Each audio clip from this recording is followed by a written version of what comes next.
ఎట్టి పరిస్థితుల్లో రాజా ఈ 60 మందిలో ఒకరిని పెండ్లి చేసుకోవాలా? Our film Akkadamai Ikkadabbai is streaming now on ETV Win app. Download and subscribe to ETV Win app.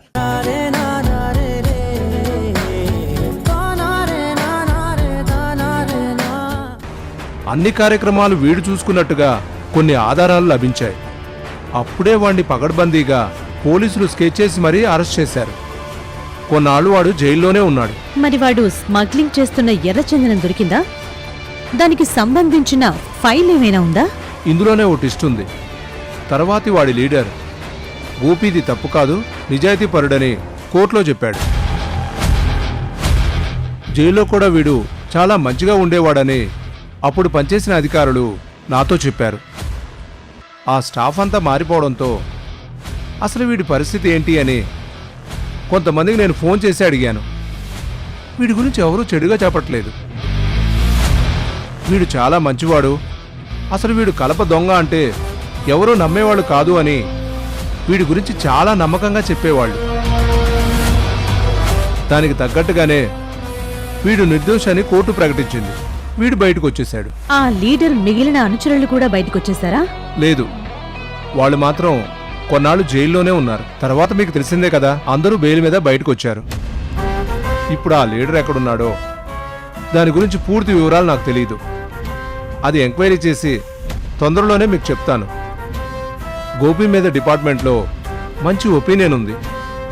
Court వీడిని నిర్దోషని ప్రకటించింది. పాత కేసులో వీడిని దోషం చేయడం జరిగే పని కాదేమని నాకు అనిపిస్తుంది. Thank you so much sir. ఇంకేమైనా ఇన్ఫర్మేషన్ తెలిస్తే నాకు చెప్పండి. తప్పకుండా చెప్తాను మేడం. వాడి జీవితం మొత్తం జైలు గోడల మధ్య ఉండాలి. Thank you.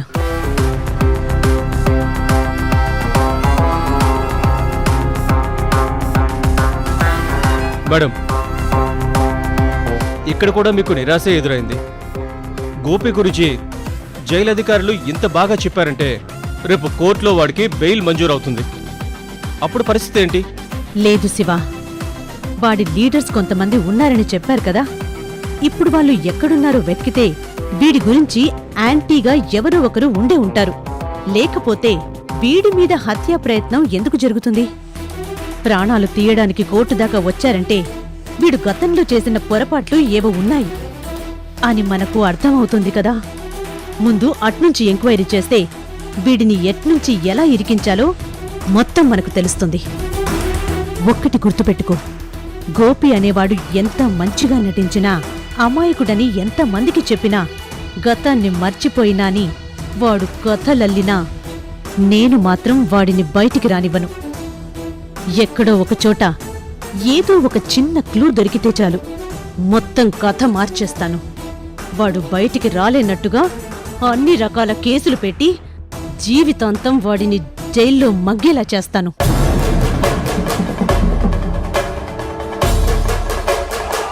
ఒక చిన్న క్లూ కోసం ఎదురు చూస్తున్నాను.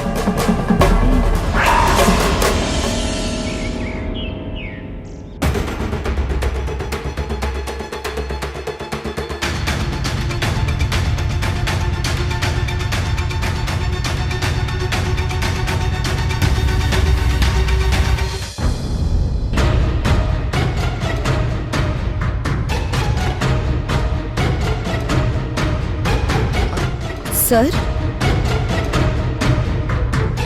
సార్, మీరు జ్యూస్ తాగే టైం అయింది, తాగండి. ఇంకో గ్లాస్ అందుకో. ఎందుకు సార్? చెప్తాను కదా, ముందు నువ్వు గ్లాస్ అందుకో.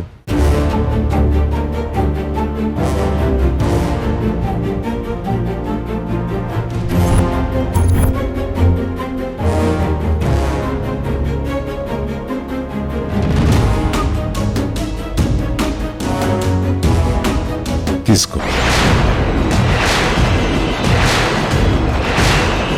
నాకెందుకు సార్? ఆ జ్యూస్ మీకోసమే తీసుకొచ్చాను.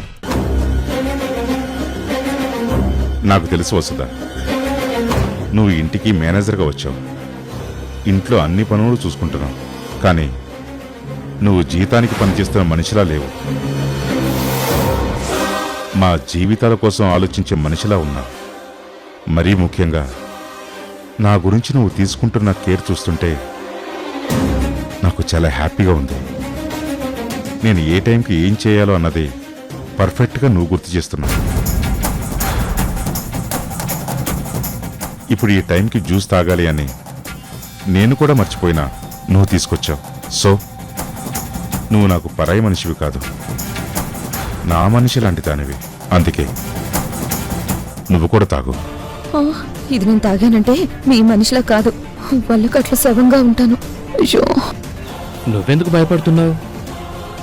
అబ్బాయి, అక్కడ పరిస్థితి ఏంటో నీకు అర్థమవుతుందా? అది విషం కలిపిన జ్యూస్ అని వసుదికి తెలుసు. ఇప్పుడు బావ తనని తాగమన్నాడు. తను తాగను అంటే బావకి డౌట్ వస్తుంది. తాగిందంటే ఇది పైకి పోతుంది. అసలు ఏం జరుగుతుందో నీకు అర్థమవుతుందో లేదో కానీ నాకు మాత్రం ఒడుకొస్తుంది అబ్బాయి. చూడు బాబాయ్, కాలం అనేది ఎవరి గురించి ఆలోచించదు. ఎప్పుడు ఏది జరగాలో అలా జరిగిపోతుందని మొన్ననే ఏదో బుక్లో చదివాను. పాపం ఈరోజు వసుదది టైం అయిపోయినట్టుంది. ఇలా మామయ్యతో పాటు తోడుగా వెళ్ళిపోతుంది. అయినా నువ్వెందుకు భయపడుతున్నావు? నీ వాటాలో కొంచెం తగ్గింది కదా. కరెక్టే గాని ఒకే ఇంట్లో 2 శవాలు లేస్తే పోలీసులు అంత ఈజీగా వదులుతారని అదురుతున్న గుండెను అదేం పట్టుకున్నాను అబ్బాయి. ఇంకా ఆలోచిస్తావేంటి? తాగు వస్తుందా?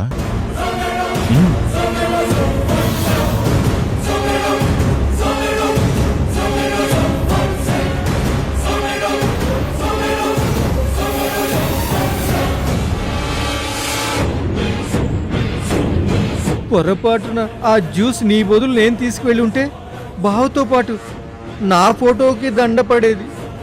వసుదా, బావ మీద బతకాలి అనుకున్నావు కానీ బావతో పాటు పోతున్నావు. Rest in peace.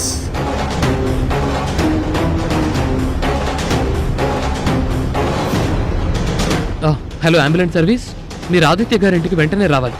ఇక్కడ ఒకరికి సీరియస్గా ఉంది. త్వరగా వచ్చేయండి. ఏంటబ్బాయ్, అంబులెన్స్కి ఫోన్ చేసావేంటి? అదేంటి బాబాయ్, పాపం ప్రాణం పోయేలా ఉంది కదా, మరి ఫోన్ చేయాలి కదా. శవాన్ని అంబులెన్స్లోనే కదా తీసుకెళ్తారు. అప్పుడు 2ంటికి కదా ఫోన్ చేయాలి. వసతి కూడా తాగింది కదా, మరి తను కూడా వెళ్ళిపోతుంది కదా. పర్వాలేదు బాబాయ్, శవాలే కదా, ఒకే అంబులెన్స్లో తోసేద్దాం.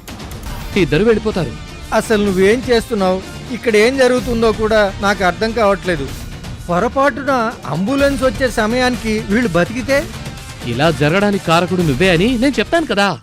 ఆ?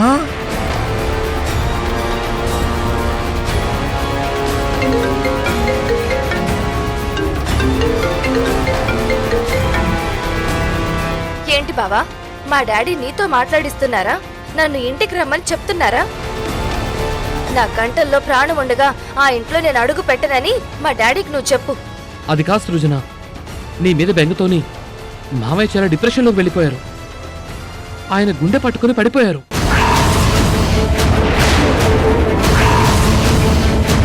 ఇప్పుడు ఆయన పరిస్థితి చాలా సీరియస్గా ఉంది.